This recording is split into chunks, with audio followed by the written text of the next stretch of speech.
Hi everybody, Chris from BattleGoat Studios with a feature highlight for Galactic Ruler and Galactic Ruler Enlightenment. As I've been playing through the game, one of the things that I enjoy about it is the mix that we have of space level and planet level. As a studio, we really feel this is one of the things that makes us stand out, is there's lots of games where you've got the space movement between systems across a galaxy, and often there's a planet level, but it's often very abstract, that you just sort of set high-level goals for. You don't actually see the surface of the planet. I enjoy the fact that, much like in our SR games before, I have land, air, and sometimes naval units, depending on the planet. And so I've done my space level, I've trapped a pirate faction on their homeworld, I now move to the invasion. I like the idea of loading up a transport ship with some land units and unloading them onto this planet and conquering city by city. But this can also be some of the trickier parts for players to get used to, because there's a number of moving parts there. So I thought I'd describe a little bit about my approach for some of this. So early game, you don't begin knowing a transport ship. It's something you have to make sure you get into your research queue. And while I'm exploring my system, I might run into those pirates. I gotta make sure and not engage them too soon, but I beat them at the space level. I managed to trap them at their home world, that if they deploy one ship, my 10 ships are gonna blow it up as fast as it comes out. Next, once I've researched and built the planetary transport, I can either take the planetary transport and tell it to land on my home world, where I can then select a handful of infantry, and maybe I got a few tanks, maybe some artillery, and I can load those into the transport ship to launch it to space. You can also tell units at planet level to just load to orbit. That's the name of the order, that when you select the planetary units, one of the orders is load to orbit. That makes them actually go to your spaceport and transport up to your orbital station already at space level. If you've got the empty transport ship and the units in the spaceport, you can tell the select the transport ship, and one of the advanced orders is to orbital transfer.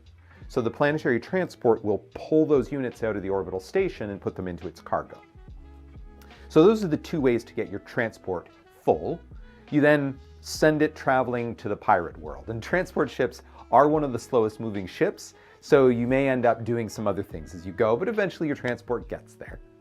Once it arrives there, an approach I've also taken is to send a transport ship and maybe bring a couple of engineering ships with me. That transport ship with those military units, I can select it and tell it to drop at the planet. I'll then see the planetary view, and I can sort of look at what's going on. The pirate planets tend to just have a bit of clusters. They're smaller population, they're not major factions. And if I can find an area a little bit away from their capital to drop onto, maybe just a little north of where their pocket is, I'll drop the ship, and then I tell the transport to unload. And suddenly I have done it. I have landed troops on an enemy world. I select those troops and have them try and take sort of a first target. And with the supply system that's in the game, getting that foothold is pretty important, because your infantry arrives with a full backpack of ammo. But once they've used up all those bullets, they need more bullets. The transport ship itself, if it had spare capacity, it will have brought some ammo. But a real trick I've found helpful there is that if I can take just a first city or an industrial complex, that will provide a bit of supply to build up.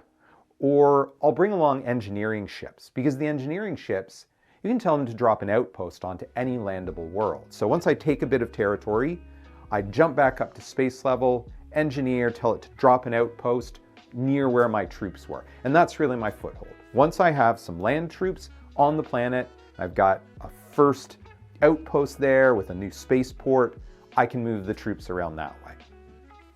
That's how I've done most of my conquests, but I will share that there is one other way to move some stuff around, is that as soon as you've taken territory on any other planet, that is a colony within your empire. Each world is going to be its own colony, because that's how we make sure you can't produce ore on one planet and have it suddenly arrive in the inventory of another planet across the galaxy. So each planet you take is its own colony. I've got now a spaceport landed there. I could, as the home empire, do diplomatic trades to the colony and give them some military units from my reserve. The merchant AI that exists within the system to move around goods, they would pick up those units, transfer them, and those military units will now belong to the colony. I will share that I found that a challenging approach because a new colony also doesn't have very many military personnel.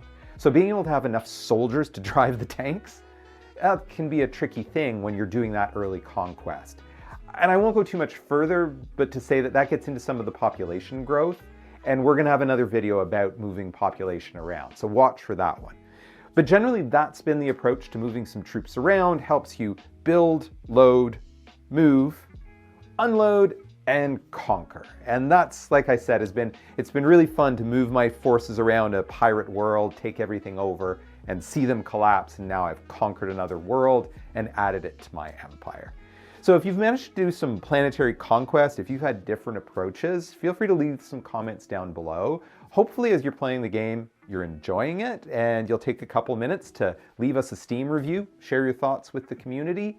And in the meantime, we'll keep playing, testing. I have to get those testing hours in, and we'll keep making some more videos like this to share some of the observations we've had and keep the discussions going. Thanks for watching.